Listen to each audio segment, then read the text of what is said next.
Ya vimos en los vídeos del ejemplo de cálculo de una red aérea, vimos los 4 criterios que tenemos que utilizar para calcular estas redes de distribución de baja tensión, recordando esos 4 criterios, que es el criterio de intensidad máxima admisible por criterio térmico para protección del aislamiento. El segundo criterio, que es el de caída de tensión, marcamos ya también que es el Ministerio de Industria el que ha marcado ese máximo para una red de distribución del 7%. El tercer criterio, que es el que no se utiliza habitualmente en el cálculo de instalaciones de interior, que es el de pérdida de potencia, que le interesaba más a las compañías de distribución, a las compañías que lo instalan, y que venden, lógicamente, luego con las comercializadoras esa potencia eléctrica, para que se pierda poco por el camino, ¿de acuerdo? Y luego el cuarto criterio, que es el de intensidad de cortocircuito máxima admisible para que no llegue el aislamiento a 250 grados en un tiempo de que salte las protecciones que suelen ser fusibles que están en el centro de transformación. Esos dos últimos criterios, recordamos que en instalaciones de interior, locales, en interior de viviendas, etcétera, no se tiene en cuenta, uno, porque no nos interesa la pérdida de potencia porque ya tenemos un contador a la entrada y suele ser distancias pequeñas, intensidades pequeñas, y otro, la intensidad de cortocircuito, porque las protecciones que tenemos de PIA a la entrada de cada una de estas instalaciones son tan rápidas que realmente no supone un problema real mientras funcionen adecuadamente, y si no, pues pasaría a los fusibles de centralización de contadores, etcétera, que la respuesta sería muy rápida y no presentaría ese problema. En cambio, las redes de distribuciones con longitudes largas, intensidades muy elevadas, sí que hay que tenerlos en cuenta los cálculos. Aquí recordamos simplemente un poquito eso y vamos a ver el primer criterio que ya comentamos, que es la intensidad máxima admisible para evitar que llegue a la temperatura máxima del aislamiento, se pueda deteriorar y tengamos un posible accidente.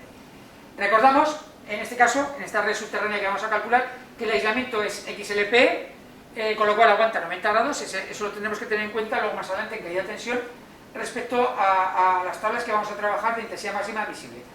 Pasa lo mismo que en el criterio de red aérea, va a haber una tabla que nos marca unas condiciones estándar, la intensidad máxima que soporta un determinado cable de sección.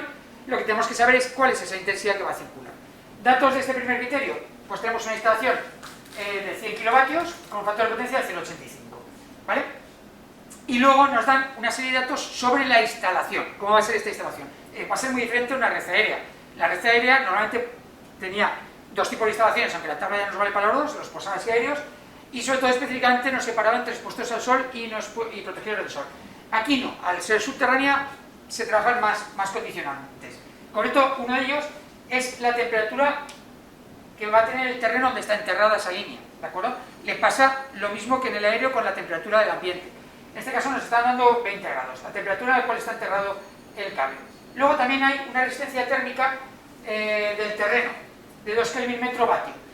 Esto me está diciendo si nuestro terreno conduce muy bien el calor o no, ¿de acuerdo? ¿Para qué? Para poder disipar el calor que se queda concentrado en el cable. El cable se calienta a una determinada temperatura, si el terreno que tiene alrededor es mal conductor, pues el cable se quedará mucho calor. Si es buen conductor, ese calor se disipará por el terreno y bajará la temperatura del conductor. Entonces hay que saber si el terreno que tenemos, si es de piedra, arena, etcétera, grava, tenemos que tener una serie de condicionamientos para saber si perderemos calor o al revés, nos quedaremos almacenar el calor en el conductor.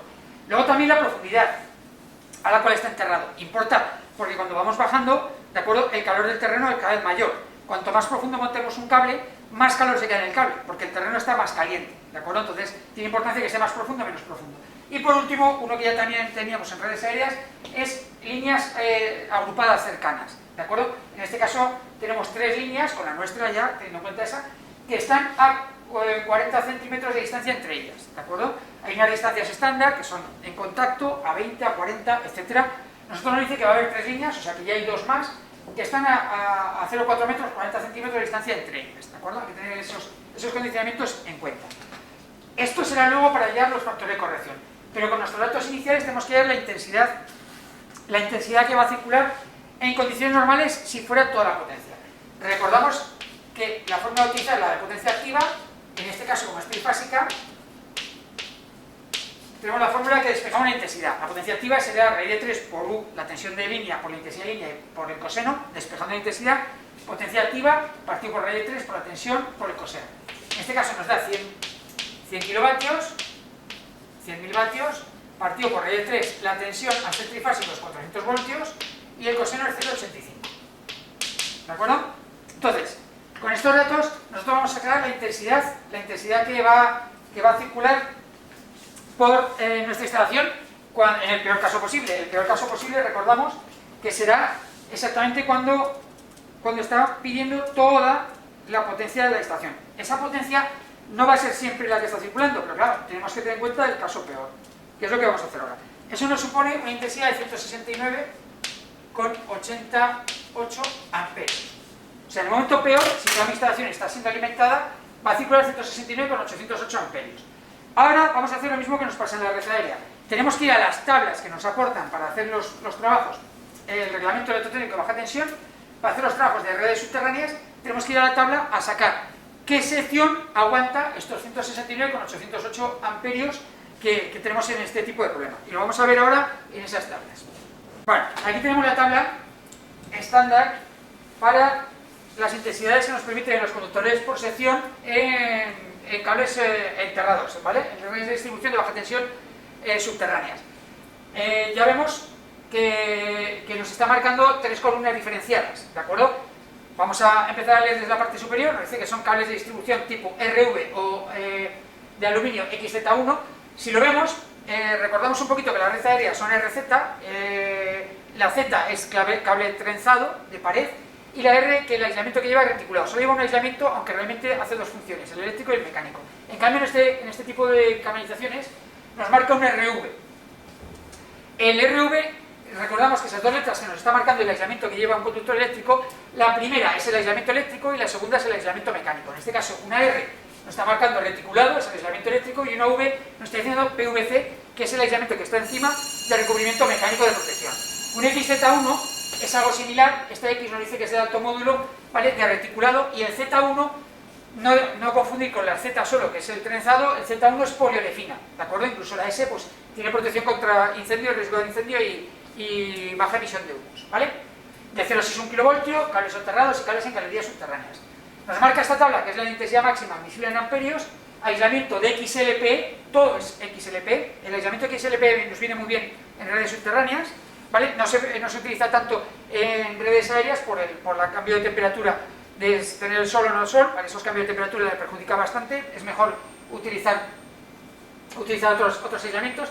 En cambio nosotros tenemos el aislamiento de XLP, pero hay que ponerle fuera otro tipo de aislamiento porque ese XLP en la humedad del terreno no tiene buenas características, por eso se pone PVC o poliolefinas, ¿de acuerdo? Conductor de cobre-aluminio nos da igual, aquí tenemos el aluminio y el cobre, y los cables en triángulo en contacto, ¿vale? Inicialmente en contacto ya tenemos un factor de corrección que nos indicará la distancia a la cual estamos y cómo mejora o empeora esos conductores. Lo que me interesa fundamentalmente es que hay tres columnas, porque hay tres tipos de montaje de redes subterráneas, ¿de acuerdo? Así como en aérea no había, solo estaba expuesto y no expuesto al sol, aquí tenemos tres formas de tener cables subterráneos. Las dos primeras son muy claras, aquí lo tenemos, directamente soterrados, el dibujo está muy claro, directamente está en la línea de suelo, los enterramos los cables, directamente. Y luego tenemos otra que es en tubular soterrada, bajo tubo, utilizando un tubo protector mecánico, también exterior.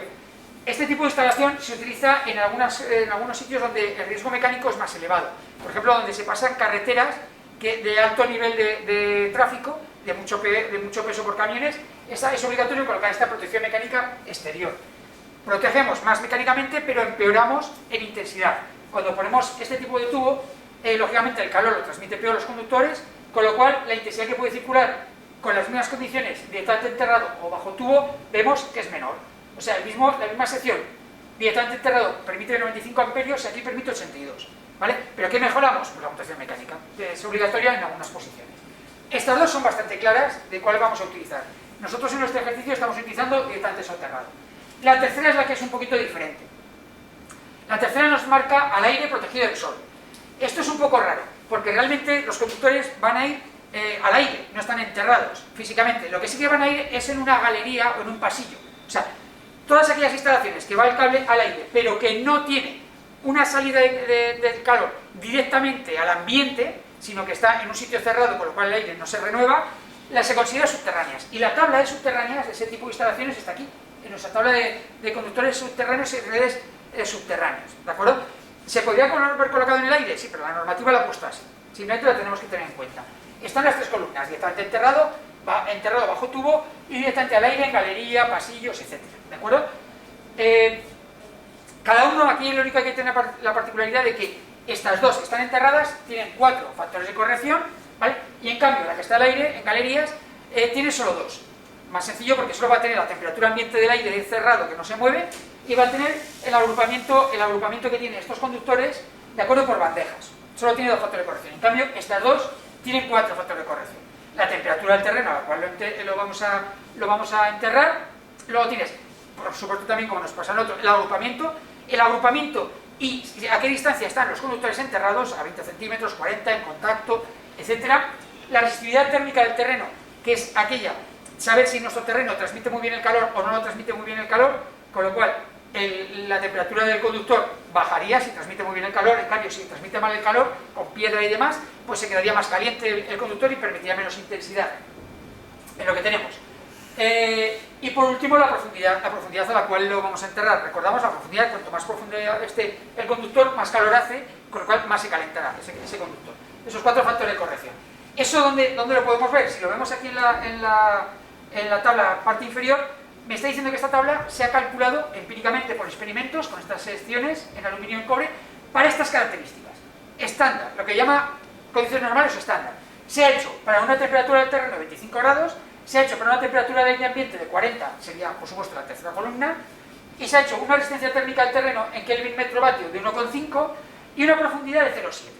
¿Qué quiere decir? Que si nuestro problema, que va a pasar, se trabaja con valores distintos a los estándar, tendría que aplicar factores de corrección, como nos pasaba en la red aérea, ¿de acuerdo? Si fueran coincidiendo nuestro ejercicio, coincidiera que fueran estas 4 condiciones, pues no teníamos ningún factor de corrección, lo haríamos directamente, ¿vale?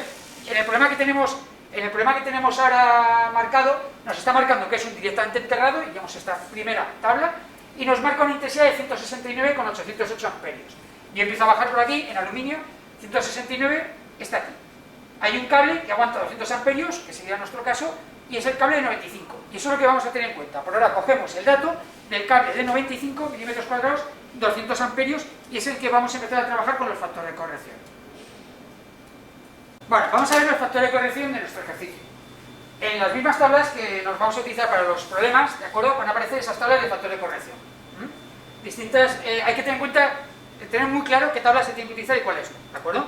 Y para qué son cada una de ellas. Aunque algunas tienen un poquito de dibujo de ayuda, incluso algunas veces ese dibujo pues, nos perjudica más que ayudarnos. Primero, está marcado también, lo he puesto marcado en los encabezados. Distintas temperaturas de terreno o ambiente en galería. Aquí tenemos 2 tablas de temperaturas de terreno o ambiente. Ya sabemos que la galería será del ambiente, del aire, y en el terreno será del suelo. Y lo vemos, aquí te pone factor de corrección para distintas temperaturas, cables en galerías. Y aquí marcado arriba temperatura del aire ambiente en cables en galerías. Si vemos el dibujo, está mirando la temperatura, este termómetro, en una pared. Esto es para las galerías, no es el que nos corresponde en nuestro caso. Además es que cambia porque la galería lo que considera normal sería 40 grados, ¿vale? Y en el terreno lo que considera normal es 25. Lo tenemos que tener en cuenta. En cambio, la segunda tabla es la que nos viene en cables soterrados. Cuidado, esta tabla nos sirve para cables directamente enterrados y para cables bajo tubo, ¿de acuerdo? Entonces, esta, vemos el terreno y el termómetro por debajo del terreno, con lo cual es esta la que vamos a utilizar. En nuestro caso nos está marcando una temperatura del terreno de 20 grados, ¿vale? Pues iríamos aquí a nuestro 20 grados y vemos que hay 2 datos. Uno para 90, que es la temperatura máxima del conductor, y otro para 105. ¿Qué es esto? Esto es lo que aguanta el aislamiento exterior. El XLP, el polietileno reticulado, ya conocemos que son 90 grados. Y ese polietileno reticulado de alto módulo, o el etileno propileno de alto módulo, será el que aguanta 105. Son casos excepcionales, cables específicos para situaciones muy concretas. El habitual es el de 90. Con lo cual nosotros trabajaríamos a 20, ¿vale? Y 90 grados del aislamiento. Eso supone un factor de corrección de 1,04. Ese factor de corrección de 1,04 nos mejora la posibilidad de que vaya más intensidad por el cable que la que tendríamos antes, ¿de acuerdo? Ese es el dato que tendríamos que sacar sobre temperatura del terreno. Pasamos a otro. El siguiente. Este es de distintas profundidades de enterramiento en soterrado o en tubular. Lógicamente este no tiene sentido y no existe en galerías al aire libre, en galerías cerradas, ¿de acuerdo? Entonces vemos que es cable soterrado y nos marca 2 columnas, uno soterrado, o sea directamente enterrado, y otra bajo tubo, en tubular, ¿de acuerdo? Y la profundidad. En nuestro caso nos ha dicho que es directamente enterrado y una profundidad de 0,8 metros. Pues vamos a 0,8 metros y directamente enterrado es uno de 0,99. Lo apuntamos, directamente es el 0,99 y ya tenemos ese dato seleccionado. Pasamos a la siguiente. En agrupamiento de ternas, que lo pone arriba, agrupamiento de ternas de conductores soterrados en tubular, ya sea en contacto a diversas distancias. Solo es para directamente enterrado bajo tubo, ¿de acuerdo? Diferencia, hay dos tablas diferentes. No es lo mismo que estén en contacto directamente los conductores sin ningún tubo intermedio que perjudique para la transmisión de calor, incluso entre ellos o al terreno, que tenga el tubo. Pues uno está muy claro aquí marcado. Cables, circuitos, cables unipolares en triángulo en contacto, grupos dispuestos en un plano horizontal, cables directamente enterrados, ¿vale? Para diferenciar de los que están un poquito más abajo, que es tubos dispuestos en un plano horizontal, o sea, bajo tubo. En el dibujo va a quedarnos bastante claro, porque uno está directamente enterrado y aquí está otro bajo tubo. Nosotros queremos este. Nos marcan que va a haber 3 circuitos a 40 centímetros o 400 milímetros de distancia. Pues 3 circuitos a 400 nos da factor de corrección de 0,84. Lo marcamos para recordarlo y pasamos a al siguiente factor de corrección. Este sería la tabla a utilizar en galerías, ¿de acuerdo? En galerías no hay una distancia, no está enterrado en una profundidad, lo que se utiliza normalmente suelen ser bandejas perforadas, ¿vale? Hay diferentes tipos, lo que llama bandeja perforada, ¿vale? Esta primera, la bandeja perforada vertical, en lugar de ser las horizontales, estaría puesta así en la pared, ¿de acuerdo? Híbridas, soportes, ménsulas, todo lo que iría en el techo, en lugar de ser una bandeja perforada, sino unas ménsulas colocadas a cierta distancia para sujetar simplemente el cable a una distancia, pues 2 metros, 3 metros, etc. Lógicamente tiene más transmisión de calor al ambiente que no una bandeja perforada. Y luego nos marca el número de bandejas que van, porque lógicamente cuando colocamos una bandeja podemos colocar en paralelo varias, incluso hasta 3, te marca el reglamento. Y luego dentro de la propia bandeja cuántos circuitos van en cada una de ellas, ¿de acuerdo? Sería varias bandejas en el mismo plano, o sea, y luego dentro de ello cuántos circuitos van, ¿vale? En nuestro caso no tenemos este caso en el ejercicio, pero si lo tuviéramos pues nos marcaría que va en bandeja perforada vertical, pues que van en 3 circuitos en una sola bandeja o 4 circuitos en 2 bandejas, nos lo marcaría y simplemente elegiríamos ese factor. En este caso no lo utilizamos. ¿Qué es lo que nos queda? La resistividad del terreno. La resistividad del terreno tiene 2 tablas. Una, lógicamente, para aquellos que van directamente enterrados y otro que van bajo tubo. Que queda un poquito raro con los dibujos, ¿vale? Porque aquí nos marca unas rayas y no nos pone los cables, queda un poco raro, ¿vale? Porque en verdad lo que te estoy diciendo es cuál es la resistividad del terreno directamente. Pero aquí nos lo queda bien claro. En tubos soterrados, ¿de acuerdo? Esta es bajo tubo, tubo soterrado. En cambio, la que vamos a utilizar, que es esta queda más clara con el dibujo, es directamente enterrados, ¿de acuerdo? Directamente soterrados. Esta es la que utilizamos. Nos está marcando, esta tabla es un poquito difícil, porque nos marca la resistividad del terreno respecto al dato que nos están dando, que en nuestro caso era un dato de 2 Kelvin metro partido por vatio. Entonces tenemos este caso, esta columna. Pero es una tabla peculiar porque, claro, no tiene la misma superficie de transmisión de calor un cable de 25, de 50 o de 95. Entonces yo ya tengo que tener el dato de qué cable quiero colocar, ¿de acuerdo? O sea, es un dato que yo he sacado al principio en la tabla general estándar. Yo he sacado que el que me interesaba es un cable de 95, con lo cual yo tengo que decir, vale, yo quiero instalar uno de 95 a la condición de la resistividad del terreno, que es 2 Kelvin metro vatio, me da 0,89. Cuidado con este dato. Lo sacamos como los demás en la tabla.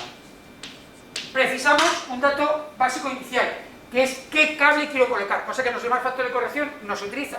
Ya estoy buscando ese dato, pero aquí se está buscando ese, ¿de acuerdo? Entonces, con el dato del cable que se supone que voy a colocar y la resistividad del terreno saco ese factor de corrección.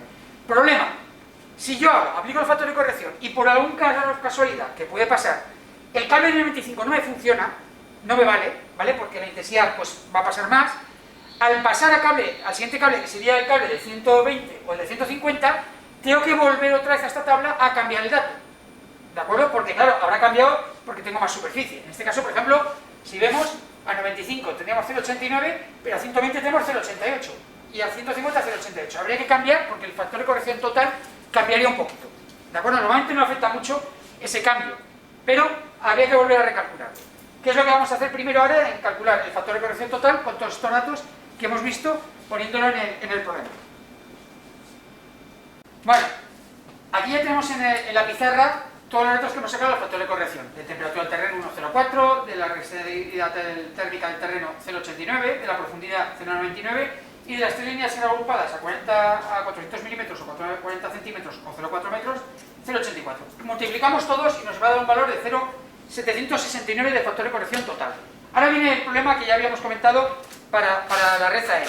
Entonces, ¿qué tenemos que hacer ahora con estos datos? Lo que tenemos que hacer es aplicar esos valores a la intensidad, ese factor de corrección, o a la intensidad máxima del cable que hemos elegido 95, o al revés, aplicándolo, multiplicando directamente, o dividiendo el caso de la intensidad que va a circular por el conductor, ¿vale? Haciéndola pasar de las condiciones estándar. Tanto uno como el otro nos tiene que dar lo mismo.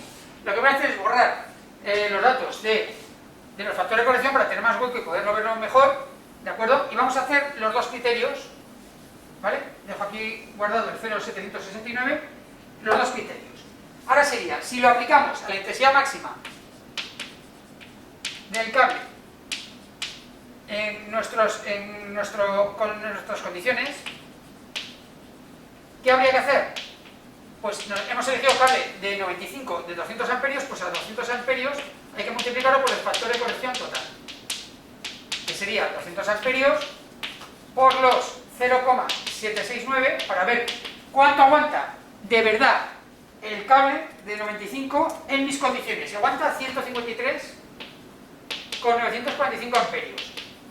Ya vemos un problema.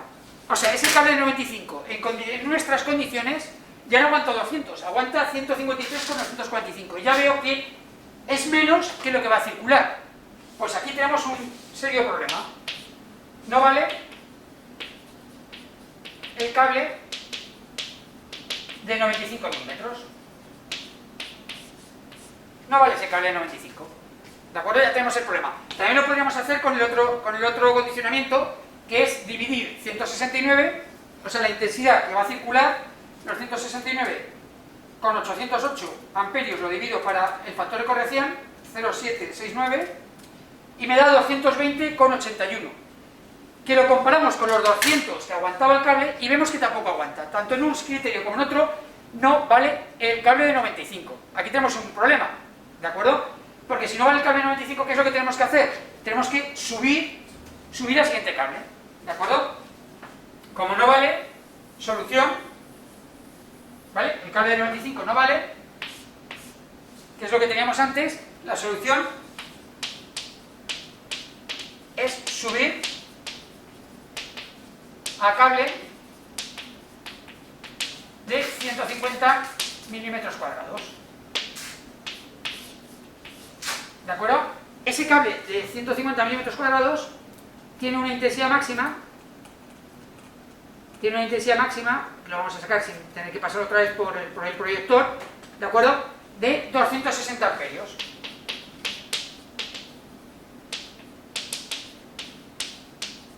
¿Qué tendríamos que hacer ahora? Comprobar que esos 260 amperios funcionan, ¿de acuerdo? Son capaces de soportar esas condiciones. Cuidado, ¿qué pasaba? Que el factor de corrección de resistividad al terreno me daba 0,89, ¿de acuerdo? Para 95. Pero ahora, el factor de corrección de resistividad al terreno para 150 me daba 0,88. O sea, ahora va a afectar que el factor de corrección total que había calculado para 95 tiene que cambiar un poco, muy poco. La verdad es que pasa de 0,89 a 0,88. Lo vamos a hacer muy sencillo. Yo tengo el factor de corrección total, que es 0,769, o lo calculo multiplicando todos. Lo que voy a hacer es dividir yo para 0,89, que es el dato que había multiplicado aquí, y lo multiplico por 0,88. O sea, lo rectifico un poquito, el valor que tenía. Y ahora mi factor de corrección total, nuevo, para 150 milímetros, me queda 0,760.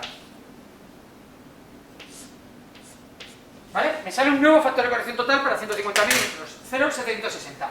Y voy a aplicarlo a la nueva intensidad máxima. La intensidad máxima en mis condiciones, ahora que será, cojo la de 150, que son 260 amperios, y lo multiplico por 0,76. Y ese dato me da 197,693 amperios. Y esto es lo que tengo que comparar con la intensidad que circula, que son los 169,800. Y vemos que sí que lo cumple, que esta está por encima de esta, con lo cual va a aguantar perfectamente esta intensidad. Conclusión final, la sección final, por este criterio, será la de 150 milímetros cuadrados de aluminio, por el criterio de intensidad máxima admisible. También podría haberlo hecho al revés.